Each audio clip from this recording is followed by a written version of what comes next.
Hi, I'm Tim. Welcome back to Elma Wine Liquor's YouTube channel. Thank you very much for joining us again. Today we are talking about the difference between mezcal and tequila. Question we get pretty often in the store, what is the difference between tequila and mezcal? What makes a mezcal a mezcal? What makes a tequila a tequila? These are all things that we know are kind of confusing to people. So just want to take a few minutes here today to share what I know about the difference between these two types of alcohol. Just to start off, all tequila is actually a type of mezcal. So when we talk about the difference between them, they are actually technically in the same category. They're all mezcals. Tequila just has its own set of rules that it follows that makes it a little bit different than mezcal. So we're going to go way back to the 16th century when the Spanish first got to Mexico. All these agave plants were growing everywhere, and they brought the distillation process to Mexico. These agave plants, which if you've ever seen them, look like kind of giant aloe plants or pineapple plants, and in the center of it grows a piña, which kind of looks like a pineapple, which is why it has the same word in Spanish. It is giant. They are hundreds of pounds. They are packed with starch, and which starch converts to sugar. Sugar converts to alcohol, so therefore you have alcohol. The Spanish taught people how to distill, and mezcal was born. Now these agave plants are very hard. They're very fibrous, very thick. So in order to be able to crush them and turn them into the juice that then the yeast ferments, they had to roast them first. So in mezcal, what they do is they take these piñas and they put them in ground in a big oven, clay bricks underground, and they roast them. They can roast for quite a long time, and then they pull them out and they crush them and get the juice out, and then they ferment it. Now, because they're in those brick ovens underground, that agave, as it's cooking, is absorbing all of the smoke from the fire that is roasting them.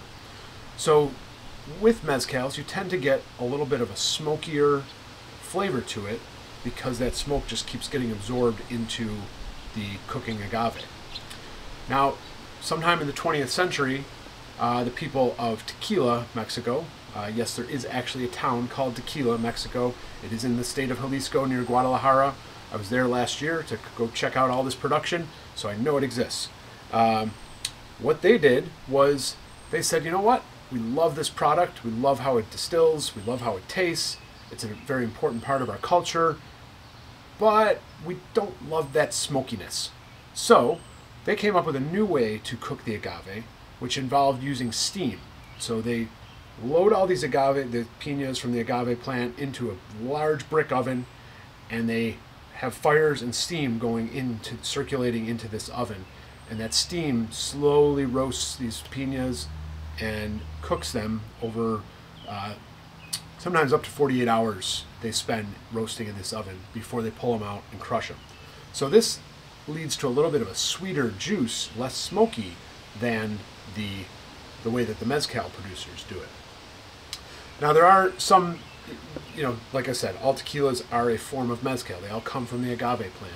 But the Mexican government, seeing the popularity of these spirits decades ago, decided to make sure that rules were being followed, that the labels meant something to the consumers so that the products would continue to grow. Kind of like we've done in the wine industry and with bourbon and different types of Scotch whiskey, things like that. There are very strict rules that the producers have to follow so that when a consumer buys something that's labeled mezcal or tequila, that they know what they're getting. For mezcal and tequila, they both have a different regulating body in Mexico that monitors production, makes sure the rules are followed. The Consejo Regulador del Tequila is for tequila, and the Consejo Regulador de Mezcal is for mezcal. I probably butchered those pronunciations. I apologize. Feel free to correct me in the comments if you can somehow do that over text. Mezcal can come from 9 different states in Mexico, and that means that the agave needs to be grown in that state and harvested, and the mezcal needs to be produced in those states. So those are Durango, Guerrero, Guanajuato, Michoacan, Oaxaca, Puebla, San Luis Potosí, Tamaulipas, and Zacatecas. Again, feel free to correct my pronunciation. I'm sure I messed some of those up. Oaxaca is kind of the epicenter of mezcal, particularly right now. That's where people go when they want to find or when they want to learn more about mezcal. It's a growing city, and it is kind of the center of the mezcal production. Like I said, tequila comes from a little town called Tequila in Jalisco, and tequila can come from 5 states in Mexico, Jalisco being one of them, Guanajuato, Michoacan, Nayarit, or Tamaulipas. Sorry for the pronunciations. So you can see that's a recurring theme here because my Spanish is not fantastic. Going back to tequila specifically, what the tequila producers decided to do was they make a Blanco silver tequila. And you can see another whole video I've done about the difference between Blanco, Reposado, and Añejo. But these are the 3 most common expressions of tequila that you will see on a shelf. Blanco, or silver, which is fresh off the still. Reposado, which is rested for up to a year in oak barrels. And then Añejo, which is over a year in oak barrels. Whereas with mezcal, they're typically consumed in the joven fashion, although you will see an occasional Reposado or Añejo on the market. Those younger expressions of tequila and mezcal help that agave plant really shine through. And with mezcal, that also means that smokiness really shines through as well. So if you're not a big fan of smoke, think Islay scotches, those big peaty scotches. If you're not a fan of that, then you might not really love mezcal. Where mezcal really shines is in cocktails.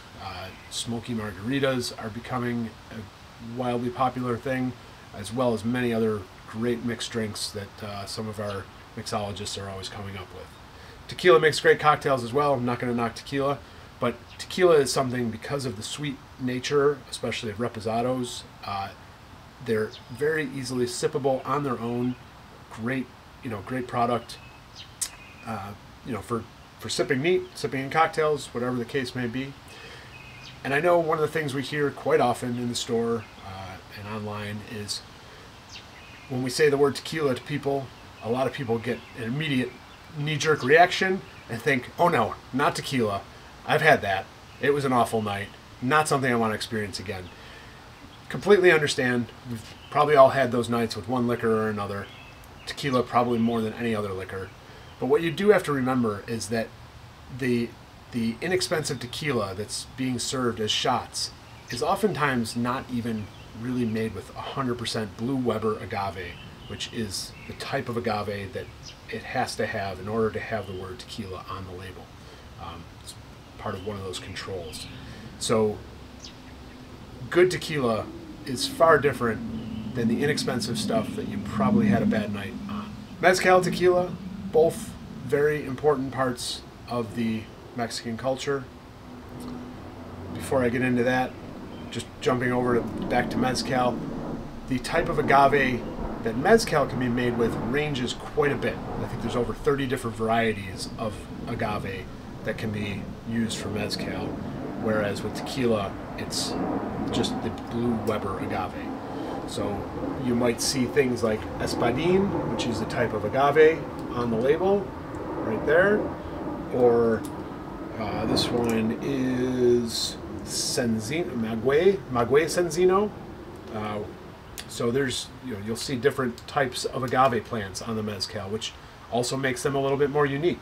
There are some brands of mezcal that will distill 4 or 5 different types of agave and release them all as different products. So you can taste those differences side by side, which is always a fun thing to do.